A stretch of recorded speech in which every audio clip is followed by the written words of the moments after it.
আবু সাইদ মারা যাননি, তিনি ফ্রান্সে আছেন।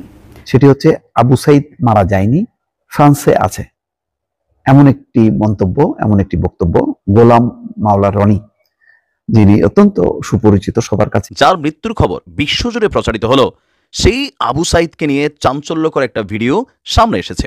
আপডেট নিউজ, আবু সাইদ মারা যায়নি, অন্তর্বর্তীকালীন সরকার ডক্টর ইউনূস তাকে ফ্রান্সে বহুমুখী চাপের মধ্যে পড়েছে। ঘটনা এবং একটি রাষ্ট্র সাধারণত সরকারের উপর অনেক। সম্প্রতি টিকটকে সাবেক সংসদ সদস্য গোলাম মাওলা রনির একটি ভিডিও প্রচার করা হয়, যেখানে তিনি দাবি করেন আবু সাইদ মারা যায়নি, ফ্রান্সে আছে, ডক্টর ইউনূস তাকে ফ্রান্সে পাঠিয়ে দিয়েছে। ভিডিওটি ভাইরাল হলে সামাজিক যোগাযোগ মাধ্যমে শুরু হয় তুমুল কাণ্ড। সবার প্রশ্ন, সত্যি কি তাহলে আবু সাইদ মারা যায়নি?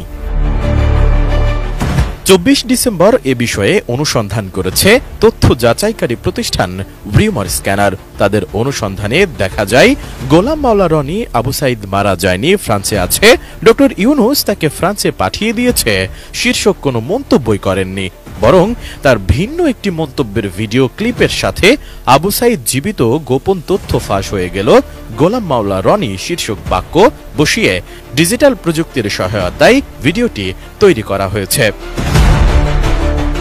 রিউমার স্ক্যানারের পর্যবেক্ষণে উঠে এসেছে ভিডিওটির ব্যাকগ্রাউন্ডে রনির অস্পষ্ট ও খণ্ডিত কণ্ঠস্বর ব্যবহার করা হয়েছে। তবে ভিডিওতে দাবিটির পক্ষে কোনো সুনির্দিষ্ট প্রমাণ উপস্থাপন করা হয়নি। মূলধারার গণমাধ্যম বা কোনো নির্ভরযোগ্য সূত্রেও রনির এ ধরনের মন্তব্যের অস্তিত্ব খুঁজে